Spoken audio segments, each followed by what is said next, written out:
Hello MPS, it's your girl Renice Washington, aka Wellness Queen. This week I am joined by the ultimate boss baddie of social emotional learning, in social work, Krista Perkins. And this week we are going to talk a little bit about how, one, we identify what disillusionment looks like. For those of you familiar with the little chart that we sometimes do to talk about where we're at emotionally as educators, this is a period we're in. So we want to talk about A, how we recognize it, and B, what we do. So stay tuned while we give you the goods.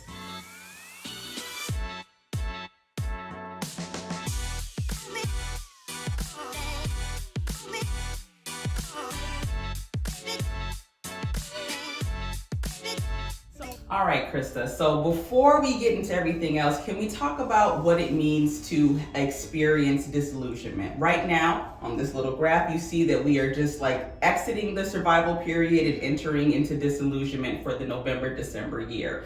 So what does this look like and what's it mean?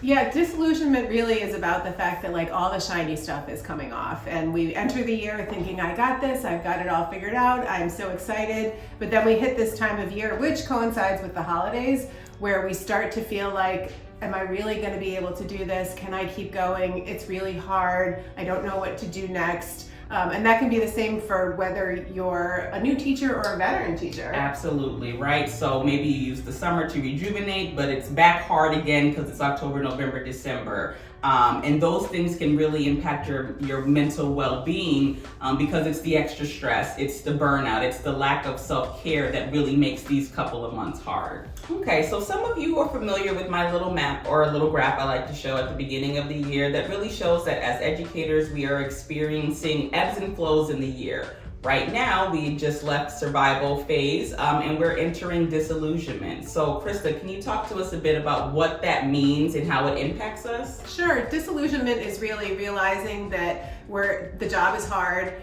that we have challenges that we face every day, and that we came in fresh and ready to go, but now we're back in the swing of things, knowing that we need to continue digging deep and pushing forward. Okay, so we talked about what disillusionment is and the stress attached to it. Can you talk a bit about like what are some of the physical and like emotional and behavioral symptoms of stress like that? Sure. So physically, it's about the doing it more or doing it less. Am I sleeping more or am I sleeping less? Am I eating more? Am I eating less in an unhealthy way? Or am I noticing that like physical symptoms are happening, that my blood pressure feels like it's higher, or that I just feel more dysregulated? So that's physically.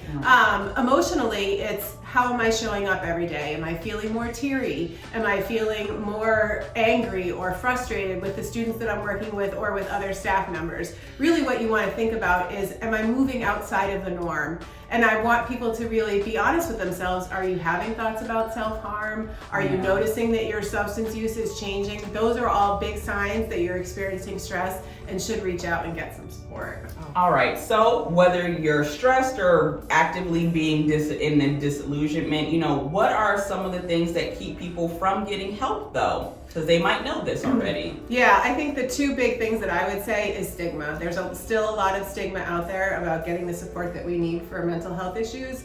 And I would say the other thing is prioritizing self. As educators as a whole, we're all about giving to other people, but sometimes we have to put ourselves first and make time to get the support that we need.